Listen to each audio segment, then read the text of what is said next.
Hey y'all! So today is going to be the first time I do my IVIG infusion completely by myself with no nurse present.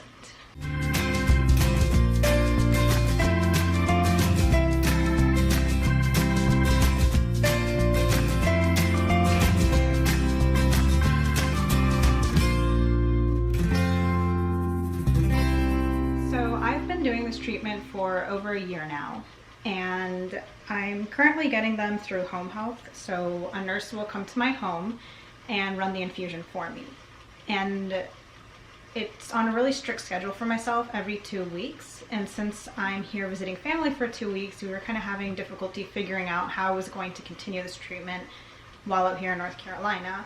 So my team asked me if I felt comfortable running this infusion by myself. And since I do all of my other IV therapies and port care completely on my own, I said yes. So this is what we're doing, and I have my nurse's phone number in case I need any help. But running IVIG is kind of like running my other IV therapies. It's just spiking the bottle and whatnot. It's a little bit different. The only reason we had the nurse present is because when I first started IVIG, I had a lot of bad side effects and some reactions, but it's been a very long time since I've had to deal with any of that. Things are going well with this treatment. It stands for intravenous immunoglobulin. Basically, blood plasma donors help make this product by donating, so thank you, donors.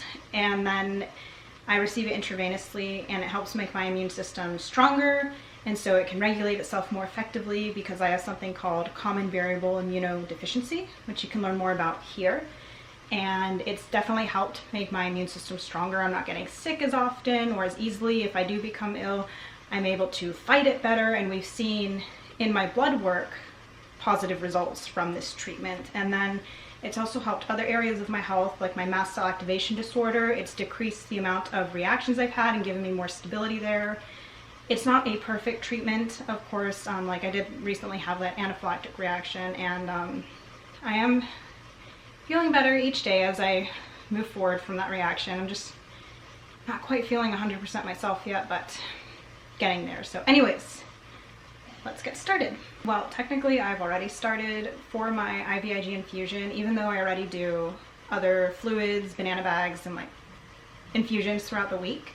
When it comes to IVIG, I do extra fluids because it helps my body process the IVIG product better. So last night I ran extra fluids. I am running some lactated ringers right now, which is basically saline with some extra electrolytes. And now I'm going to do my pre-meds, which are the medications I take to avert any possible side effects or negative reactions. So this first one is IV Solumedrol. It's an IV steroid to help offset any possible inflammation. And I'm just mixing it up. There's sterile water at the top, powder at the bottom, and a stopper in the middle. I push the stopper in and mix up the medication. Alcohol swab the top and draw out the medication.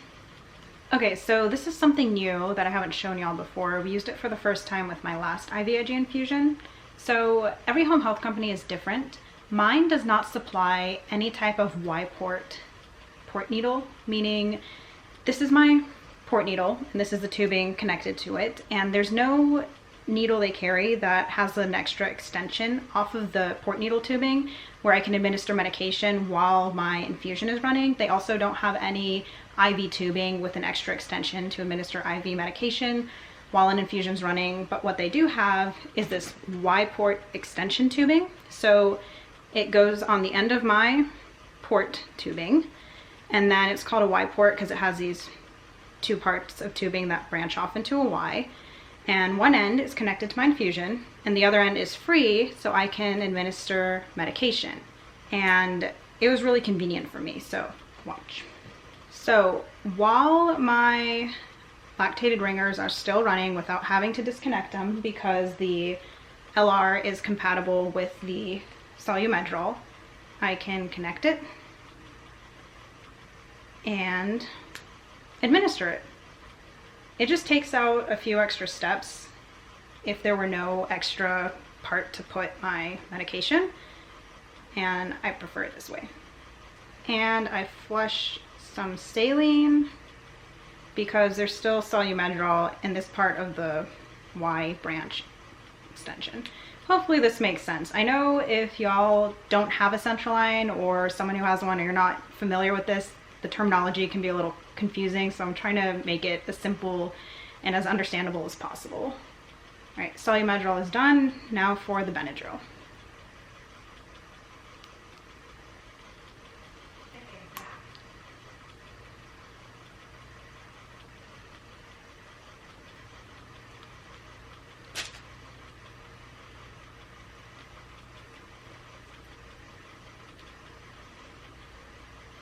And then swab cap on the end to keep it clean. There's alcohol inside this little cap.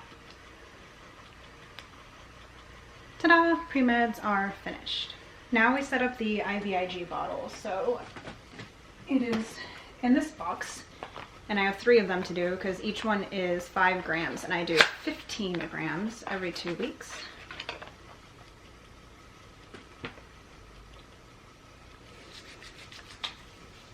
Gonna set up the IV tubing.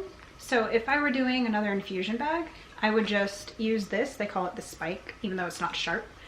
And I would just put it right into my infusion bag. But the IVIG bottle is different. So I have to put the tubing spike into a special spike for the bottle, and then the special spike into the IVIG bottle.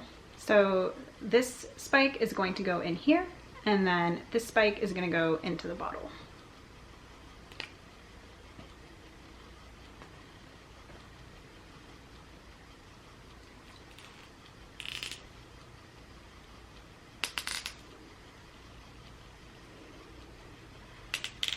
And I have to be careful not to touch the sterile parts. Pop off the cap. Okay, this is a bigger cap. There we go. Alcohol swab, cap off, not touching the spike with my hands because it is sterile. Then I just push it in like that. Ta-da! Then I'm going to lay the bottle on its side and use the pump to prime it, which means I'm going to suck the product through the tubing to get all of the air out of the line. And it is priming. Oh my gosh, this stupid key is so annoying. It is so sensitive. You gotta like really press it to make it work. Primed all of the tubing, and then I put it in my backpack. The IVIG bottle has this strap here so it can hang upside down. Just clipped it in.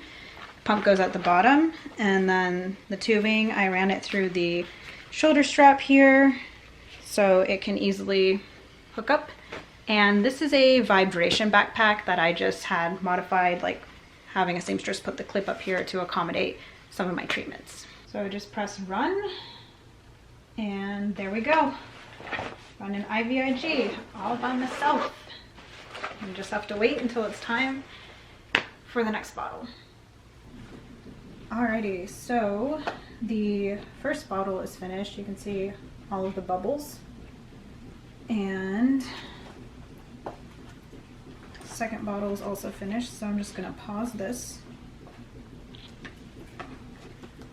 Get my third and last bottle out.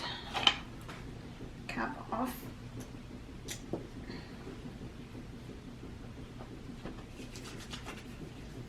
Alcohol swab it. And I can use the same spike. It can be used 3 times, which is pretty convenient because I have 3 bottles of IVIG. Ta-da! And then I just hang it up. And what's nice is if I switch the spike before air gets sucked into the line, I don't have to prime it again because there's still IVIG through the line.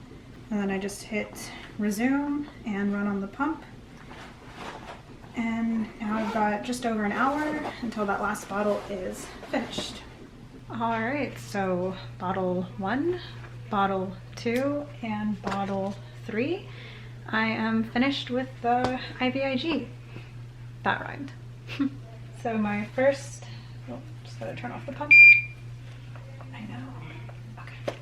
My first independent infusion with IVIG went really super duper well. It's nice to know that I have this option now to run them independently rather than having to have a nurse come, but I don't know if we're going to discontinue nursing with this treatment because one, I really love my nurse Danielle, she's awesome, and two, although I can run this by myself, I think my doctor likes the fact that a nurse comes to see me every 2 weeks because not only does she just run the IVIG, she also checks me over, takes my vitals, makes notes about how I'm doing health-wise, stability, symptoms, stuff like that, and then my doctors get a report on it. So we'll see how it goes.